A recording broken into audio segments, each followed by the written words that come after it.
Good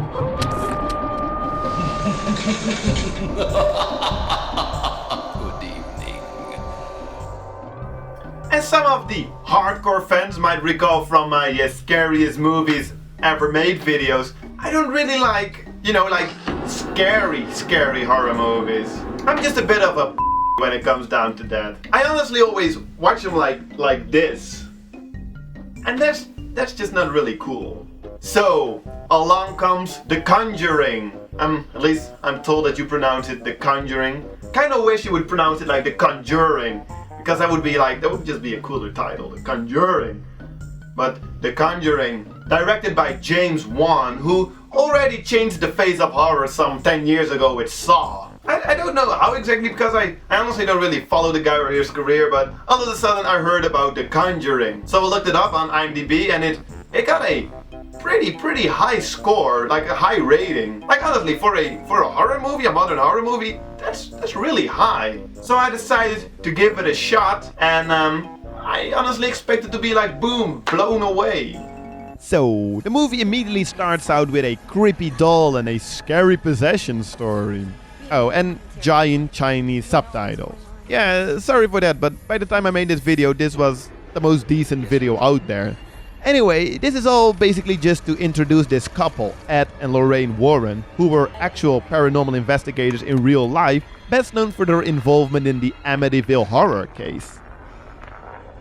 So here I was like, uh-oh, scary dolls, paranormal investigators. That doesn't sound too original. And I haven't even seen the Amityville horror, the original or the remake, so it's not like I can compare it to that I've seen it there or whatever. But you know, that 7.8, it kept stuck in my head, so I was like, let's do this. Or, well, let's keep doing this. Since at this point I was already like, into the movie a little bit. The story gets some more shape when another family is introduced. Mom, dad, and their 5 daughters. That must be a hell for the father. Anyway, they move into a new house. An isolated house that is, in the middle of nowhere. And what's this? The dog is scared to enter. Uh-oh. This does not look good. But it does look familiar. I mean, this is pretty much just textbook haunted house possession movie stuff. And I don't even watch these kind of movies because I'm always a bit scared by them. But seriously, I mean, okay, let me just try and make a list of things that I think are like cliche and overused in these kind of movies, but that we actually see in The Conjuring. Let's do that now. So I already mentioned the scary doll, and like I was saying, the new scary house which the dog doesn't want to enter. Then there's the scary sealed basement with stuff from the previous owners. In another room, a scary closet. One of the kids sleepwalks while the other has an imaginary friend. And there's scary children laughs throughout. Then you have the paranormal investigators coming in, scary recordings, and of course apparently something crazy happened in the house with the previous owners, which makes for scary ghost characters. And then later you have the father and the Vatican and the exorcism. Yeah.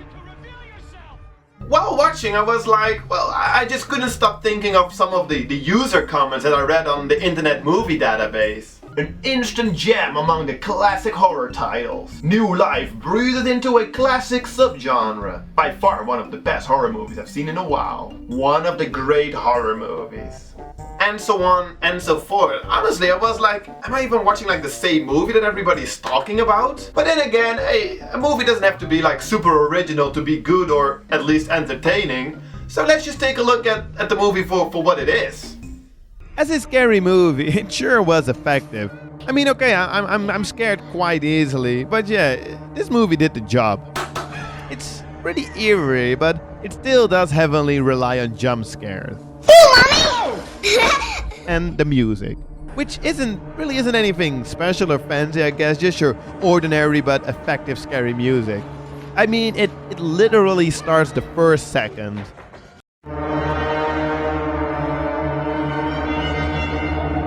That was probably the scariest Warner Brothers title I've ever seen. It's effective, I gotta give him that. Towards the end, the story seems kinda rushed, and before I knew, it came to an end. It just seems like it kinda escalated really quick and fast during the last part. And there were some subplots, or well, at least one, involving the investigating couple's daughter, which didn't really serve any purpose. It's okay. Or it did, and I just totally missed out on that because I was covering my eyes off the movie. So yeah, I guess the movie has its flaws, but it definitely works for what it was set out to do, and that is, I guess, just to give the people in theaters an intense and scary ride. And I didn't even see it in theaters. I just played it safe and watched it in my room. But it was late at night already, and I almost had all the lights off, so that's pretty cool, I guess. I don't know, I just kind of have mixed feelings. On one hand, it was actually honestly a pretty good movie, but on the other hand, I felt like it was the same tricks that we've seen like dozens of times before. And because of that, I did feel a bit tricked, you know, and I would perhaps call it a bit overhyped, but I don't know. I guess if you love haunted house or possession, those kind of movies, it's actually a really good addition to that subgenre. But nothing like super spectacular or groundbreaking, I guess. Or just like anything you've never seen before. But still pretty good. How's that for a review?